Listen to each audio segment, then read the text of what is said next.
अपने अंतर के लिए जागे जागे रहो।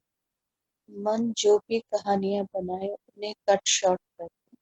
इन कहानियों के साथ हम जितना लंबा समय गुजारते उतनी ही जल्दी ये हमारी मेमोरी लेन में चली जाती। और जिस थॉट की जितनी इंटेंसिटी ज्यादा होती उतनी ही जल्दी वो एक फिजिकल शेप लेती। इसलिए ध्यान डायरेक्ट वॉच के लिए है। सिर्फ तुम विटनेस करना जो भी आ रहा, कट शॉर्ट करना और उसको जाने देना। नहीं तो जैसे ही कोई थॉट आती, लाइफ की कोई सिचुएशन, हमारा मन उसमें मैनिपुलेशंस करने लग जाता है और बहुत सारे ऑप्शंस बना लेता है कि मैं ये करूंगा या ये करूंगा। और वो सारे ऑप्शंस तुम्हारे मेमोरी लेन में ही रहे। और बैठे तो थे तुम मन को खाली करने के लिए, खाली करने की जगह तुम मन को और भर लेते हो। अंतर के जागने का मतलब ये है कि अपनी थॉट्स के लिए, अपने मन के लिए जागृत रहिए और उसको अपने माइंड के मेमोरी लेन का हिस्सा मत बनने दीजिए। बहुत बार लोग बोलते हैं जब ऐसा हो तो जाप करो। जिह्वा जाप करती है लेकिन मन फिर भी उन कहानियों में उलझा रहे। जाप तुम्हारे मन को साइलेंस में लाने के लिए, उसको खाली करने के लिए होता है। और हम अनजाने में समय से, गिनती से उस जाप को बांधकर सोचते हैं कि परमात्मा की प्राप्ति हो जाए। इसलिए अपनी इस अज्ञानता से बाहर निकलना, हर तरह के भय और भ्रम से अपने आप को परे रख। नहीं तो मन भयभीत करता रहता है हर चीज के लिए कि ऐसा हो गया तो ऐसा हो जाएगा, वैसा हो गया तो वैसा हो जाएगा। वो होगा या नहीं आपको ये भी नहीं पता। केवल कुछ सिचुएशंस को देखकर आपका मन इस भय में, और अगर होना है तो हो जाएगा, तब भी आप कुछ नहीं कर सकोगे। ये लॉ ऑफ नेचर है कि तुम्हारे अंदर एक सफुरना उठता है। चेतना में एक सफुरने के उठता है। सफुरना मीन्स स्पेक ऑफ थॉट। तुम उसको फॉलो करने लग जाते हो तो उसके साथ बहुत सारी वाइब्रेशंस बन जाती, और वो वाइब्रेशंस तुम्हारे माइंड में एक उसका फिल्म तैयार कर देती, उसका एक मैप तैयार कर देती, और एक दिन वो फिजिकल शेप ले लेता। हमने आज तक यही सीखा, ऐसे नहीं ऐसे कर लो, ऐसे नहीं ऐसे कर। उस तरह भी हम एक शेप को हटाकर दूसरी शेप को अपने अंदर रख लेते हैं, फिर उस पर वर्क करने लगते हैं और वो शेप ले लेती है फिजिकल। जगह बदल जाएगी लेकिन सिचुएशन नहीं बदलेगी। और तुम इस रास्ते पर, इस कारवां में स्वयं से स्वयं को खोजने के लिए निकले। और उस खोज में जितने गहरे तुम होते हो, तुम्हारा मन उतना ही बहुत सारी चीजों को जिनकी जरूरत नहीं है छोड़ देता है। अगर मन छोड़े ना तो इस साधना का कोई मतलब ही नहीं। इसलिए पहले जागृति थोड़े थोड़े समय के लिए होती है। तुम फिर पहले जैसा ही बिहेव करने लगते। उस जागृति की ड्यूरेशन कम होती, लेकिन जब तुम इस गहराई में उतरने लगते तो ऐसे जागृत अपने अंतर के लिए हो जाते कि अनचाही कोई भी चीज तुम्हारे अंदर टिक ही नहीं पाती। इसके लिए लंबे समय तक बैठने की जरूरत नहीं होती। जब जब समय जितना भी मिले अपने अंतर उतरो तो तुम्हारे अंतर की सफाई सहज रूप में हो जाती। जिस तरह का भी तुम्हें जीवन मिला है, उस तरह का जीवन जीते हुए तुम स्वयं से स्वयं को खोज लेते हो और तुम्हारा सफर तय हो जाता है। न्यूट्रल सफर। न्यूट्रल हुए बिना ये सफर पूरा ही नहीं होता। नहीं तो दुख सुख के झूले में जन्मों जन्मांतर तक तुम झूलते ही रहते।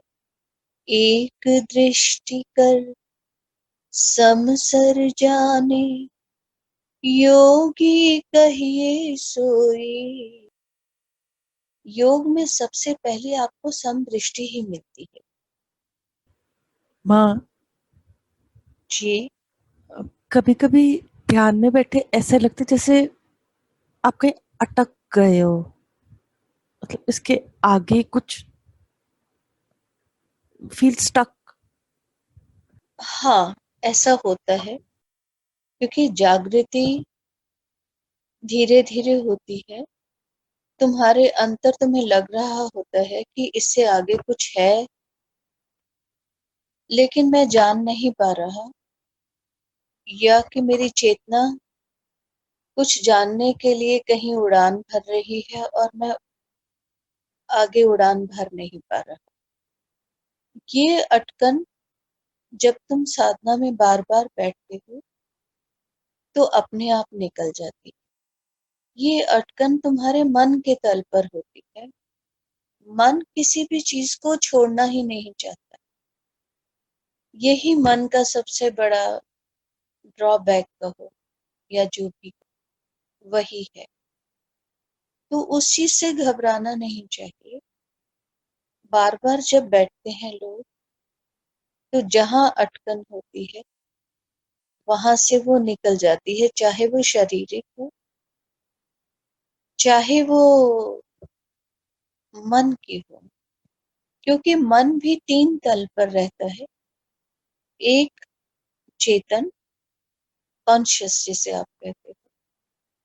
तो कॉन्शियसली आप उसमें से निकल सकते हो।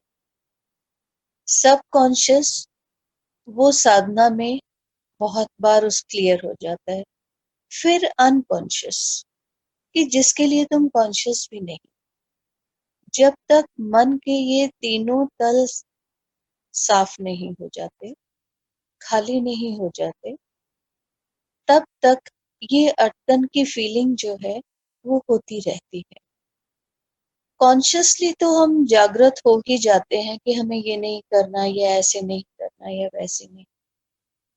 सब कॉन्शियसली हम कैसे क्लियर हो सकते?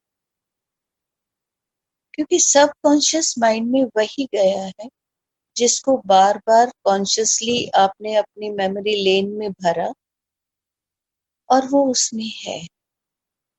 और उसके खाली हुए बिना कुछ होता नहीं है। अपने अंतर ध्यान में हम वही रिपीट होके सुनते हैं जो हमने अपने अंदर भरा होता है। स्वप्न में भी हम वही देखते हैं जो सबकॉन्शियस माइंड ने अपने अंदर रख लिया हो। और जो साधक है वो ये जानता है कि सबकॉन्शियस माइंड में सपने में भी जो आ रहा है वो मेरा ही भरा हुआ है।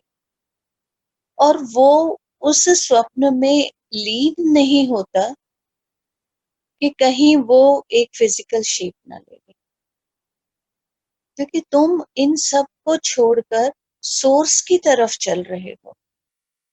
वो दास्तां जो हमने कही, हमने लिखी, आज वो खुद से सुनी है। नहीं उदास नहीं।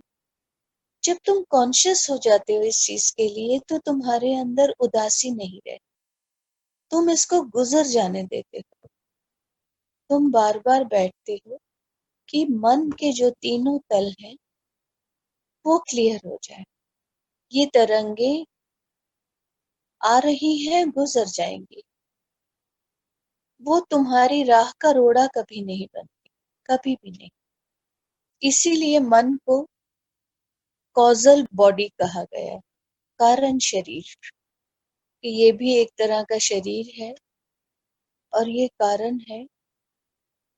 जो भी तुम्हारे जीवन में घटित होता है उसका, जो तुम्हारी डेस्टिनी बनती है उसका कारण है ये, जो तुम्हारा आवागमन है उसका कारण है। इसीलिए मन को साइलेंस में लाने की बहुत जरूरत है। तो किसी चीज को इतना पोजेस मत करो, किसी थॉट को, इस अटकन को भी मत पकड़ो कि क्यों अटक रहा है। हाँ, उस टाइम बेचैनी होती है कि ये जल्दी टूट जाए, कि जल्दी इससे आगे निकला जाए, लेकिन जब जब बैठोगे तो अपने आप ही इसमें से आगे निकल जाओगे, क्योंकि ये एक ऑटोमेटिक और नेचुरल प्रोसेस है तुम्हारे अंदर, हर एक के अंदर। ये प्रोसेस जैसे बाकी प्रोसेस तुम्हें मिले हैं, खाने का, ग्रो करने का, डाइजेस्ट करने का, हर प्रोसेस तुम्हारे जैसे अंदर है, वैसे ये प्रोसेस भी तुम्हारे ही अंदर है। You have to give time to this process to happen.